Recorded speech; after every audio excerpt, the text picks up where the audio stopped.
vya kuchekea. Unakia kuta mtu iko natoa harufu moja hivi yenye hata kama ulikuwa na message unaweza mpatia, inakupermete utie message mu shortcut juu fanye nini ujisepare na yule mtu.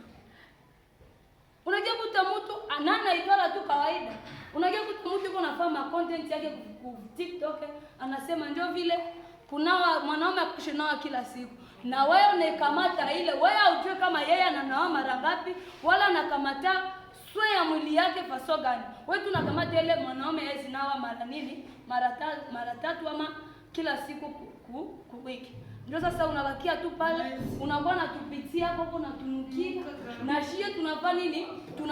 Tunakusipote tu, lakini ujue kuko makonsekansi zenye huko na kreye mwili yako na mufitire yako.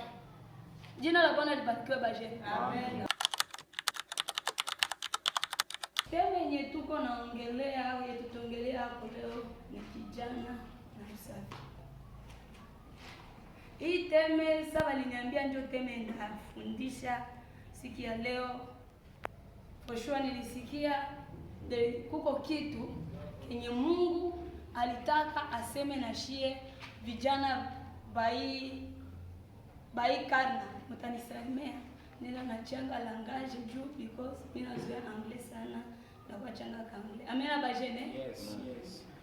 Kuko kitu kenye Mungu alitaka aseme nasi Bajene bai karna, na kuko kitu kenye Mungu alitaka aseme si tunashie Bajene ya Calvary venye tutasikia ili neno la siku ya leo. Acha nianze na kudefinire kijana ni nani na usafi ni hali gani.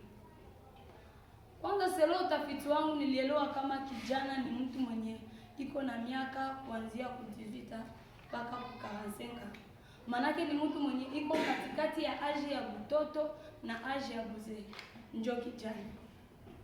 Tena ingine usafi nikadefinire usafi ni hali ya kuwa na usafi wa mwili, usafi wa nguo, usafi wa chakula, wa mazingira na wa mawazo.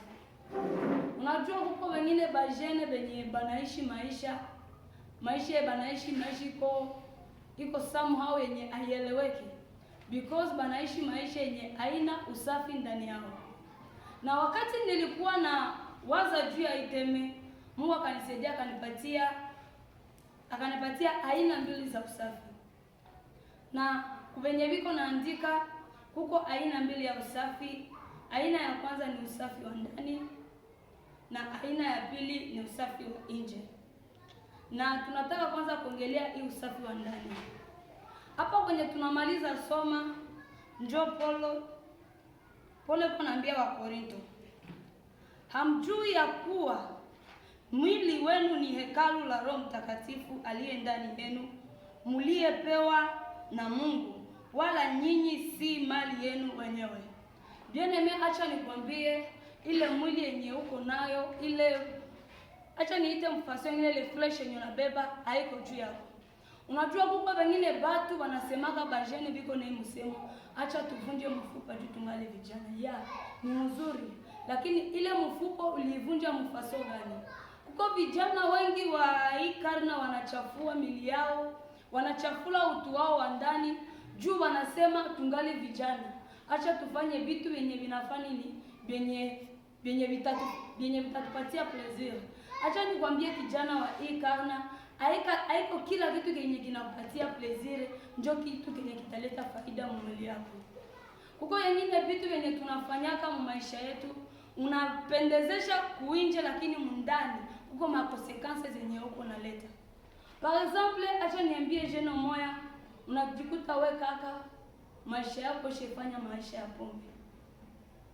Wewe ndio tu mwenyewe una barafiki ya pombe, kila siku kila mka asubuhi unaiona ndio maisha, unaamka asubuhi ni kunywa pombe, ni kuvuta sigara, na unaona kuko vitu vyenye uko na investire moyo. Lakini acha nikwambie, uko unaharibisha undani wako, na sasa unaweza unasafiri uko unavunja mfupa, selo Bajene wanasemaka, selo shia vijana tunasemaka, lakini acha nikwambie pale uko unaharibisha future yako ya kesho. Ukiona Bajene ba mingi wenye fanya ma-explore kule mbele, Bajene ba mingi wenye walifanya vitu vya kushangaza. Ukimuuliza jana yako ama yako venye vilipita uliprepare, atakwambia kuko vitu venye nilifanya nilijitenga navyo juu nione venye kitu kenye mimi ndafanya nini ndafanya. Kwa wengine watu wanazaniaka kujua mingi ndio kukuwa mtu mwenye uko expert sana mvitu. Lakini acha nikwambie jene mwenye uko hapa jioni ya leo, safisha utu wako wa ndani, na ndio vile Wakorintho wako natuambia amjue ya kuwa mwili yenu ni hekalu la Roho Mtakatifu. Ile mwili yako Mungu alikupatia juu kuko wengine watu wenye itafaidisha kule mbele. Par exemple, Mungu alitia mwewe kitu kia kusema uko jene mwenye uko na vitu venye unajua mkichwa wako. Lakini sai wewe unajitega mpombe, unainvestire mwewe pombe, ndani wako unainvestire vitu venye havina maana. Kesho kuko wengine watu wenye bataluzi wenye Mungu alitia mwewe juu wewe au kuchunga ile utu wako wa ndani, au kujisafisha ndani, au kupenda kumweka Mungu mbele. Nuna kiakuta kuko wengine watu wanakufaka na analaumu wengine. Mie babangu alikiacheza kwa dunia. Mie babangu alikiafa nini? Mie babangu alikiafa nini? Hapana. Wewe ulianza fanya nini juu baba yako naye afanye nini akusaidie kwa ile. Jina la Bwana libarikiwe. Bwana Yesu asifiwe bajeni. Tena acha niseme mwa hii pande nyingine, unakia kutana shie bajene mwa hii wakati, unakia kuta jene unasema maisha yangu ni business tu. Ni mzuri kufanya business. Ni mzuri kuinvestire mu vitu vya mzuri. Lakini mu vile vitu venye umeinvestire ndani, umemweka Mungu kati? Ile ni swali ya kujiuliza wewe peke. Kuko wengine wajene wenye biko na shindwa, anazania iko na jifanyia pleasure, anajisafisha nje, lakini ukienda muangalia ndani, kuko vitu wenye vinafanya ili vinamulimite kufikia vitu vimoja. Unasema wewe kiasi sindikiza watu. Hakukiasi sindikiza watu. Nini umeinvestire ndani yako? Nini yenye umepatia Mungu priority mwa ile kitu kenye unaona uko nafanya? Nini yenye unaona wengine wajene watafaidika? Kuko wengine watu wanaishi maisha anajua tu jisatisfy yeye peke. Unasikia hii dunia na kwa kila mtu kulwake. Mimi nikianza waza jua wengine sitafika. Lakini ile mwili yenye Mungu alikupatia jua wengine wafaidike kwa hali. Kesho utakuwa baba, kesho utakuwa mama. Sai wewe unajitia vitu venye viwezekana. Unainvestire mwe vitu vinawezekana. Imagine tu pale kwenye huko wewe kijana ujiswali swali. Wewe unafanya usharati, unachafua mwili wako musekre. Lakini kesho wewe unazala mtoto, bana mupiblie fasi yote mtoto alifanya uzinifu kwenye huko hadharani. Wewe unadhania ile kitu kinaweza kupendeza? Wewe ulijichafula kiundani, ulijichafula musekre yenye bado shia tukona. Lakini Mungu anakia kulipa mfasomo yenye wewe peke utakia kutoa sasa hivi ndio nilikuwa nafanya. Ndio maana ningetaka nikwambie jene mwenye uko hapa, jitakase, linda mwili wako. Ile mwili wako iko na vitu vya mingi vyenye inaweza kupatia.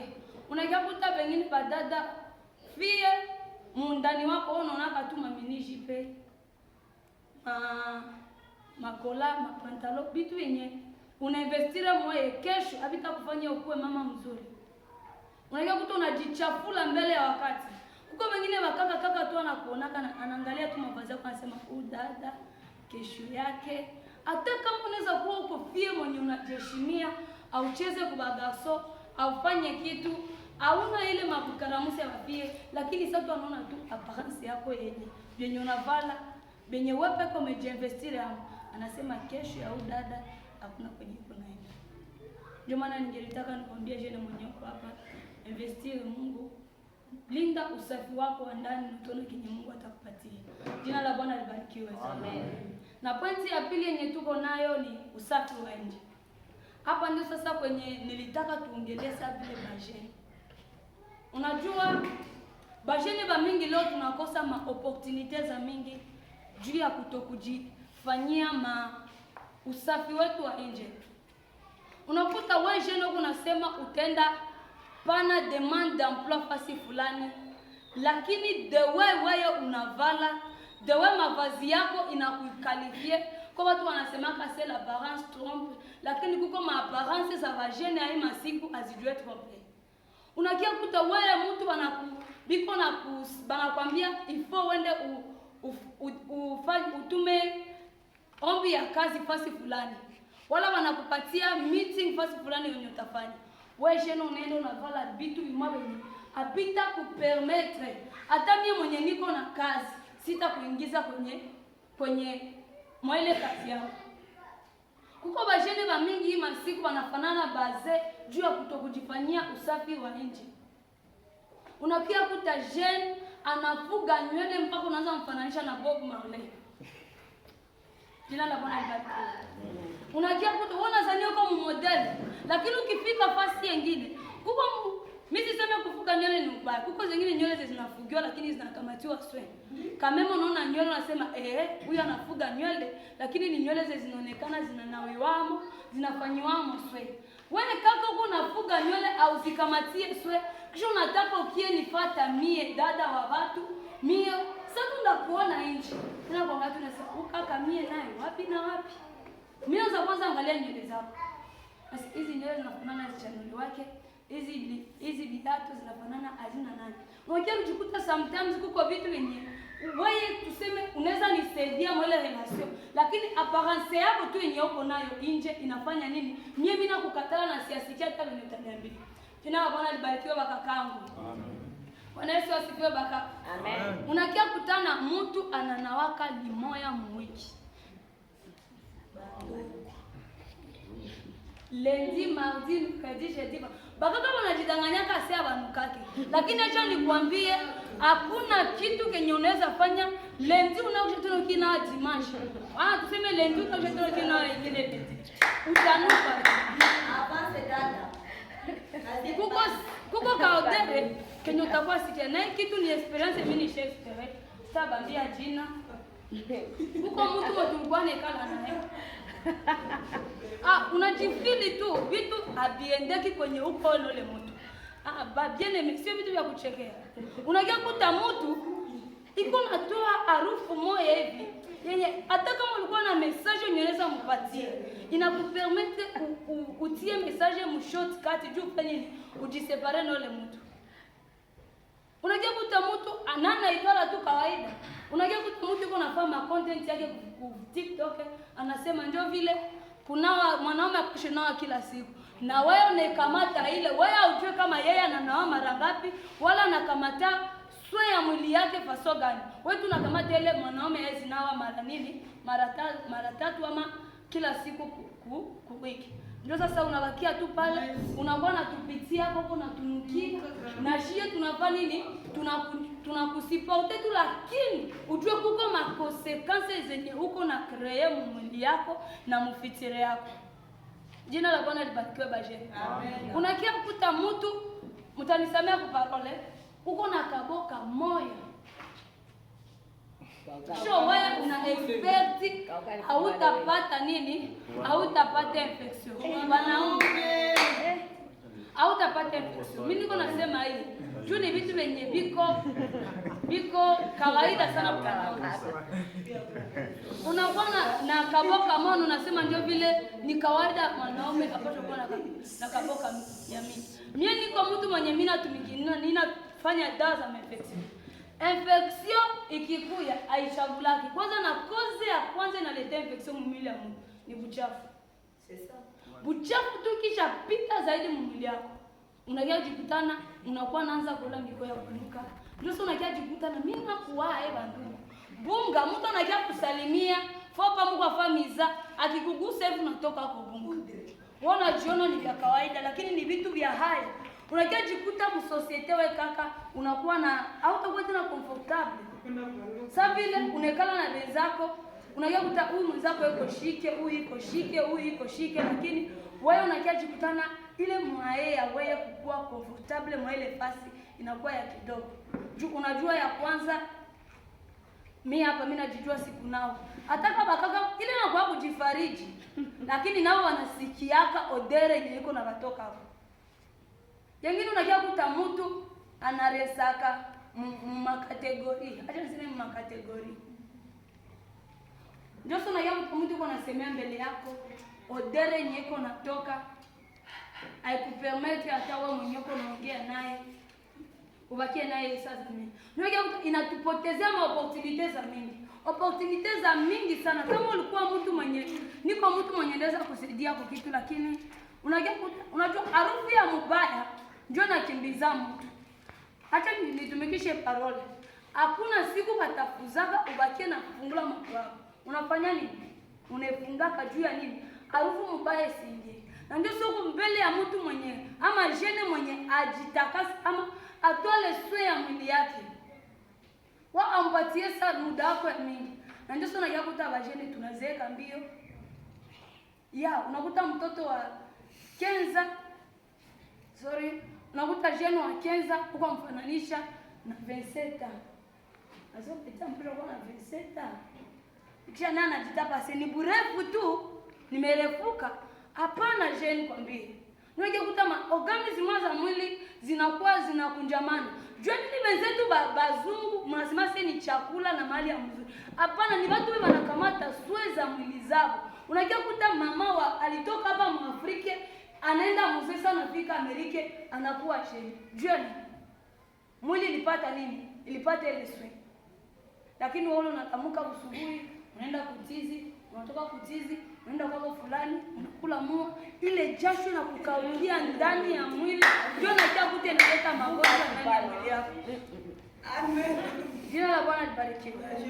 Ningetaka nikushauri kaka yangu, unajua kama uko mtu mwenye unataka ufanye vikubwa kesho, kamata sio ya mwili wako.